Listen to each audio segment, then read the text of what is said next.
hitting one with another one. Let's go. What's going on today, YouTube? I hope you guys are all having an absolutely wavy day today. And today I'm bringing you guys some more Call of Duty Vanguard gameplay here on Castle. I feel like I get a lot of my good gameplays on Castle, but we gonna roll with it. Plus, I'm using the well gun. If you guys seen my YouTube short that I posted the other day, you know how much this gun slaps, and this is actually the full gameplay from that YouTube short. It started out kind of slow. I want to say it was like 5v5 at first, but you know, this game, this map rather, does not have a 5v5 game mode.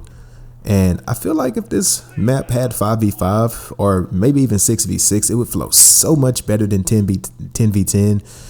I don't understand why the tactical pacing has 10v10 on this map, because this is a map that came from World at War, which was basically 6v6 in every map.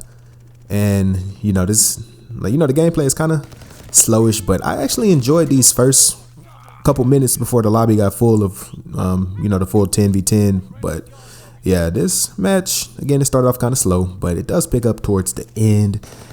But yeah, let's get into what I want to talk about in this commentary, which is the patch that released a few days ago. You know, now that the patch has been out for a little while, I kind of want to let it sit just to kind of fall back and see exactly how much worse this game has become.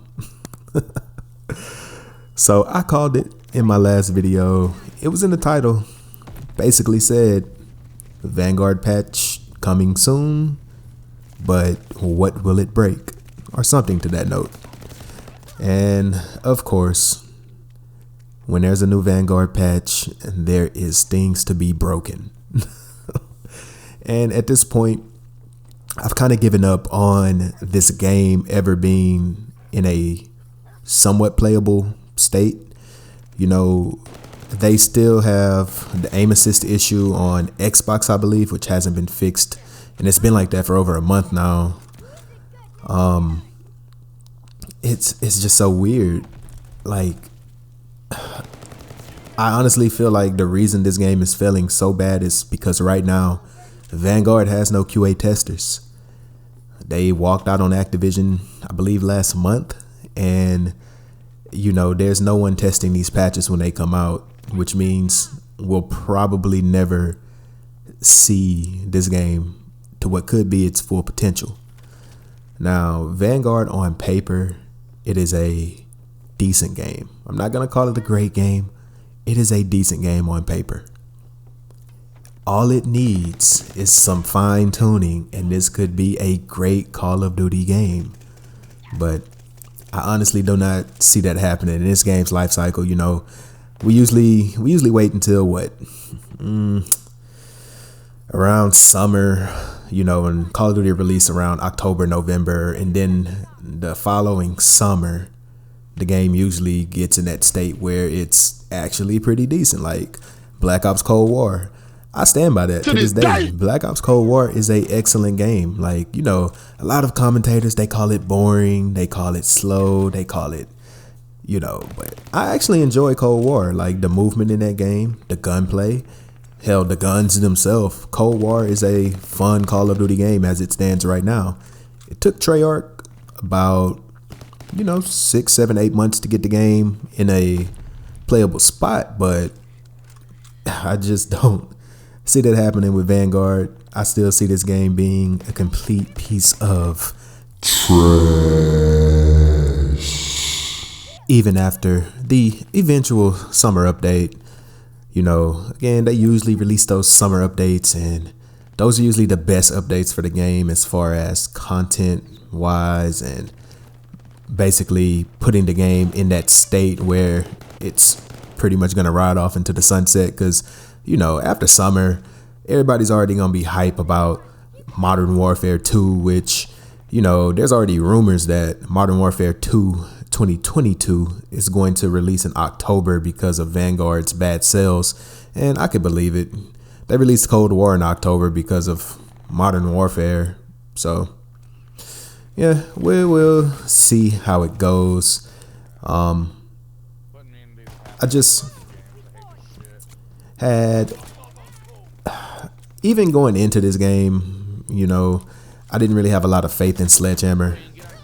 They've always been the worst dev in my opinion. Like when they put out Advanced Warfare, oh, that game was so bad. And then they backdoored and put out World War II, even worse.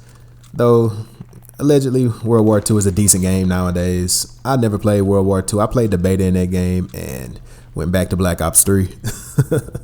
But yeah, Sledgehammer's track record is just so bad when it comes to making Call of Duty games. And at this point, I feel like it's time for Activision to just toss them in the bushes. It's time to get Sledgehammer Games out of here. Let Treyarch and Infinity Ward handle all things Call of Duty related, and maybe put it on a bi-weekly or bi-yearly release. You know, the game doesn't have to be released every year. At this point, there's no reason for Call of Duty to be a annual release. You know, that's just no good. And if history is to repeat itself, look at what happened to Guitar Hero. That game was one of the best-selling games of all time at one point, but due to Activision, you know, pumping out those Guitar Heroes every year, it eventually got stale and faded.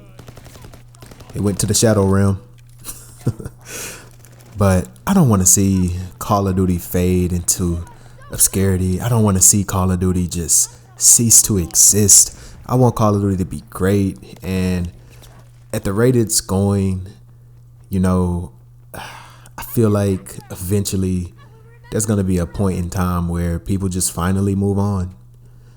You know, like Modern Warfare 2022 is going to sell like hotcakes just off the fact that it's Infinity Ward's turn, and you already have all of the insiders, the people who got the inside scoop, hyping up Modern Warfare 2022 all on Twitter, talking about it's having a 3-year development cycle, you know, a full 3-year development cycle. The game, of course, was worked on during the pandemic, so it has been worked on from home, but for the most part, this game is actually having a 3-year development time. Cold War didn't get that.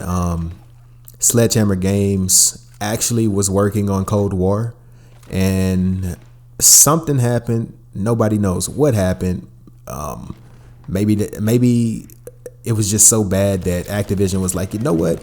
We're gonna let Treyarch take over Sledgehammer. Y'all go and make something else. Let Treyarch handle it this year. At least that's what I think happened. But you know, Cold War. Kudos to Treyarch for even getting that game ready in the amount of time they had to work on it, because they definitely didn't get a full. I don't even think Cold War had a 2-year development cycle.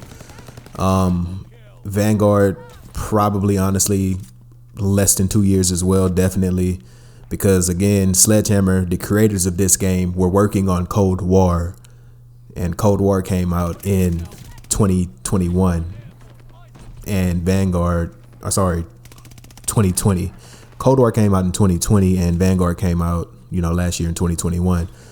So there's no way that those games had a 3-year development time. But you know, Modern Warfare 2022 apparently is having a full 3-year development time. So here's hoping Infinity Ward gets it right this time. You know, we always can only hope.